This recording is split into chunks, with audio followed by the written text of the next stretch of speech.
Salut. On se retrouve aujourd'hui du coup pour vous parler de la vidéo numéro 2 Star Wars Célébration. Et là on va vous parler du vif du sujet. Donc la Star Wars Célébration, bien entendu. Je vais vous parler de la convention en elle-même. Franchement, gros event à vivre au moins une fois dans sa vie. Surtout à Londres.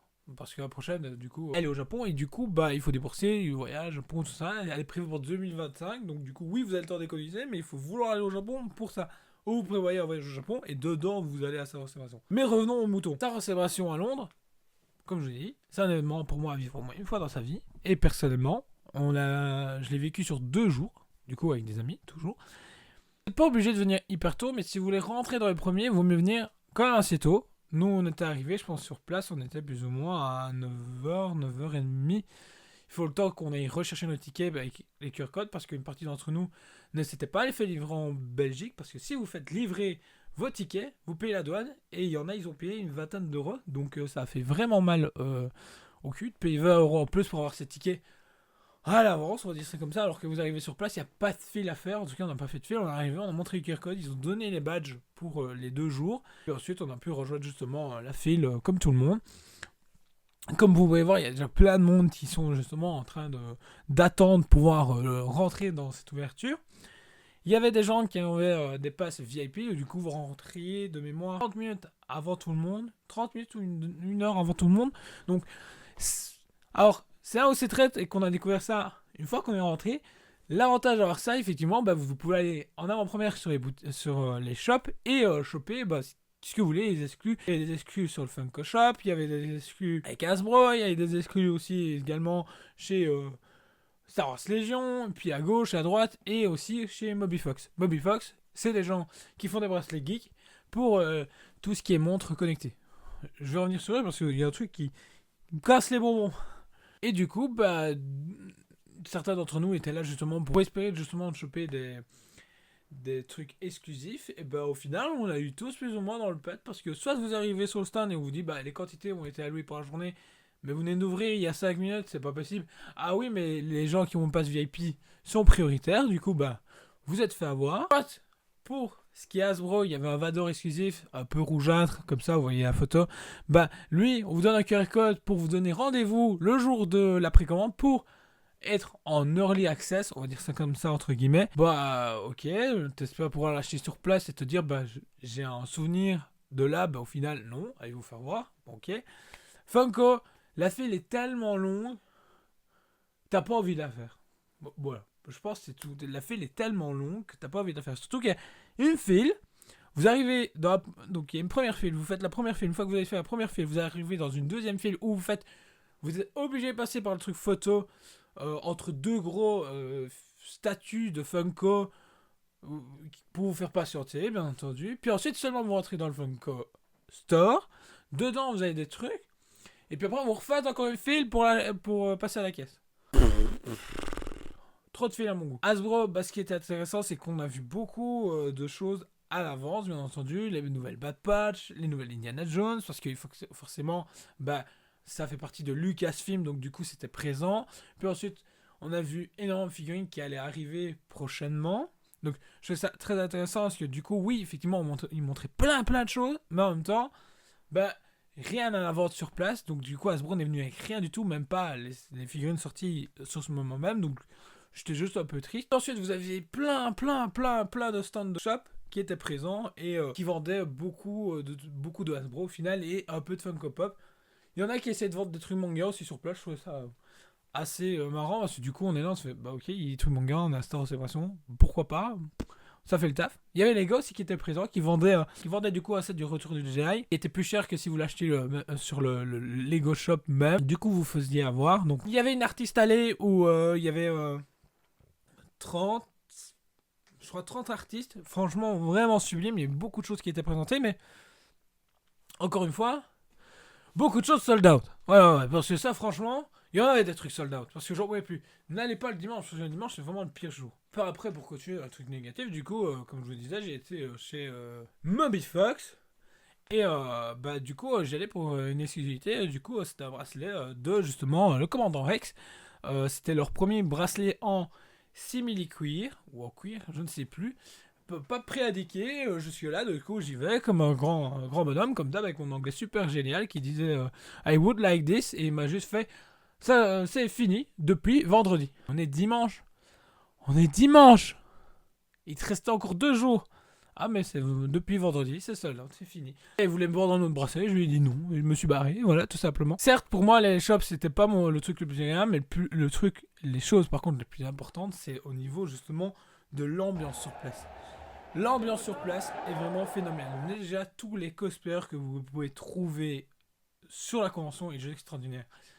Déjà, on est justement dans l'ère mandalorian, donc du coup, beaucoup de mandos qui étaient présents, énormément de clans aussi qui étaient là.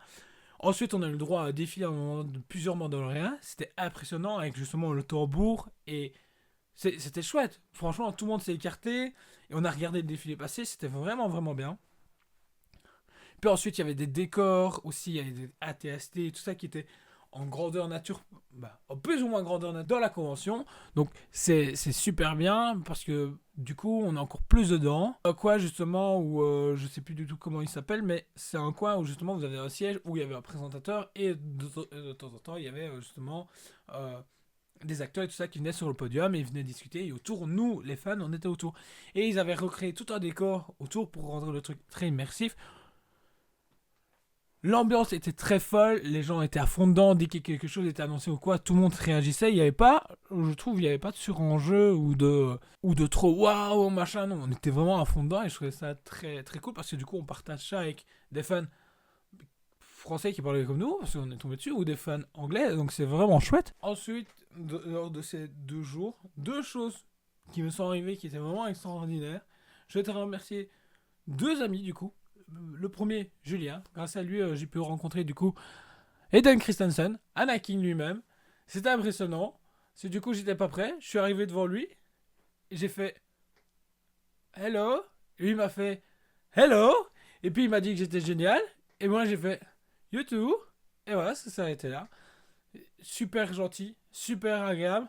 Mais je remercie mon ami Julien parce que personnellement à la base je voulais faire tout ce qui est photo et dédicace parce que beaucoup d'acteurs du coup étaient présents lors de cet event, mais les prix faisaient mal au cul. On va pas se mentir, il y en a c'était quasi aussi cher que ce qu'on avait payé du coup pour venir, pour faire tout ce qu'on a fait du coup sur le week-end et du coup ça m'a mis un gros frein parce que je me suis fait waouh ok. C'était le budget, machin, et puis voilà, on en vit en 1, puis 2, puis 3, puis 4, puis du coup, forcément, l'enveloppe doit monter avec. Et c'est frustrant, mais je suis content pour dire, ok, j'ai une photo grâce à mon ami de moi et Anakin, et lui qui est à côté. Donc, du coup, j'ai un guest. Et du coup, c'est assez marrant. La deuxième personne, du coup, que je remercie, c'est Romain. Dans la convention, du coup, il y a des panels où, justement, il parle des nouveaux films, des nouvelles séries, des nouveaux jeux vidéo, de tout ce qui est prévu du coup dans les prochaines années par rapport justement à Star Wars. Pour pouvoir participer là, vous avez 2 solutions. Soit être tiré au sort et pouvoir avoir la chance de participer et avoir un ticket qui vous assure pouvoir rentrer dedans, ou vous allez faire la queue, vous espérez pouvoir rentrer dedans, mais vous avez une chance sur 2 de pouvoir y rentrer dedans, tout dépend de la place qu'il y a et du monde. Et parmi tous ceux qu'on était, il y en a qu'un qui a été retiré au sort, du coup c'est mon ami Romain, qui a décidé de me léguer sa place pour aller voir le panel de Bad Patch. Je le remercie à 100%. Déjà pour commencer, du coup, il me donne son fast-pass, c'était à 11h30, fallait y arriver, j'arrive, moi avoir réhabilité parce qu'il me donne le ticket et moi je me barre, j'arrive devant la sécu, je leur explique en anglais bien entendu parce qu'il bite que dalle en français, comme quoi il faut que moi j'aille là-bas voir Bad Patch, le truc, il me dit non, du coup, moi j'ai dit écoutez, moi j'ai le papier, QR code, machin, vous le scannez et je rentre. Il a pas voulu. Du coup, il appelle un de ses potes parce que je veux pas bouger. Il a appelé un de ses potes qui était vigile. Ouais, c'était un vigile. Du coup, il arrive. Il regarde mon truc, machin. Et puis ensuite, il me casse les pieds parce que ça dit apparemment, je devais faire scanner mon QR code à un endroit. Qu'on me donne un bracelet. Et qu'une fois avec le bracelet, je peux rentrer comme je veux. J'étais là, je me suis dit ok. Et du coup, son pote à un moment donné me regarde de haut en bas. Il fait ok. Il fait allez, vas-y, c'est bon. On laisse tomber. Oh. Moi, je suis rentré comme une fleur. Je suis rentré. Je suis arrivé. Vous arrivez dans une salle immense.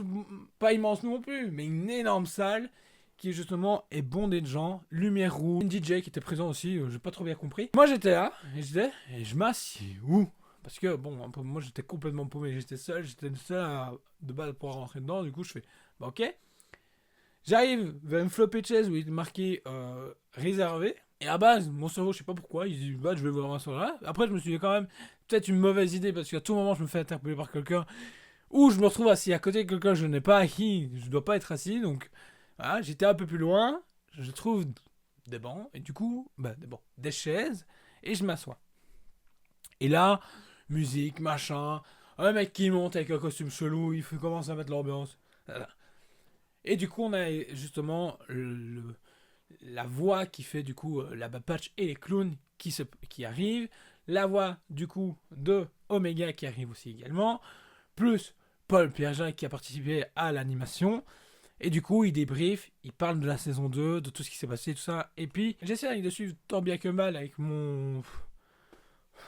ma traduction anglaise mitigée de ce qu'ils peuvent dire. J'ai compris pas mal de choses, ils se sont beaucoup amusés. Il y a des épisodes qui ont pu se marquer, ils ont bien aimé aussi également le développement de leur personnage. Bon, c'est plus ou moins, au final, ce qui a été dit, c'est plus ou moins tout ce qui est dit à chaque personne qui doit parler de son personnage. Donc, jusque-là, c'était pas très bien compliqué. Il suffit que je suive un peu des trucs en anglais sur internet et vous y arrivez très, très bien. Et on a une grosse surprise du coup à la fin. On a le droit à voir le thriller. Thriller ou bande-annonce? Bande-annonce. On a eu le droit du coup de voir la bande-annonce de cette troisième partie qui a été annoncée durant ce panel, qui est prévu du coup pour début 2024. Que dire que cette bande-annonce donne les frissons, surtout le vivre avec tous les gens qui étaient autour de nous. Comme j'ai dit, c'était extraordinaire. C'est surtout ça, la force, je trouve, de la Star Wars, c'est d'être avec des fans et vivre ce moment-là avec les fans. Et puis, la bande-annonce qui vendait du rêve. Et puis, une fois que nous, on a pu l'avoir en exclusivité, elle n'est pas encore sortie, du coup, sur Internet. Sauf si quelqu'un s'est amusé à filmer, bien entendu, pour un truc, mais il pouvait pas. Et juste après pour le kiff, ils ont dit, écoutez, vous voulez qu'on le remette une deuxième fois? Du coup, ils ont retourné ils ont relancé, du coup, une deuxième fois la bande-annonce, qui était exceptionnelle. Voilà. C'est un truc où je me suis fait... Waouh, je suis super content d'avoir participé à ça. Donc voilà, le résumé plus ou moins de la Star Wars Célébration, de mon point de vue en tout cas. C'est une convention qui vaut le coup d'être vue une fois, mais je trouve qu'il y a des trucs à revoir en tout cas pour la Star Wars Célébration en Europe, parce que je ne connais pas, je ne sais pas du tout comment ça se passe aux États-Unis, parce que on a pu remarquer qu'il y avait beaucoup de salles et vide, et c'est très dommage parce que du coup il y avait moyen d'avoir des zones où avec plein de décors, avec des costumes, plein d'autres choses de l'univers, et que du coup il n'y avait pas ici. Donc c'est mon seul regret au niveau de la transformation, c'est qu'il y a moyen de rendre le truc encore plus immersif. Voilà, du coup on arrive à la fin de cette vidéo. N'hésitez pas à liker, partager si vous avez aimé cette vidéo. N'hésitez pas à dire en commentaire ce que vous avez pensé aussi également de celle-ci. On se retrouve très vite pour une prochaine vidéo. Ciao!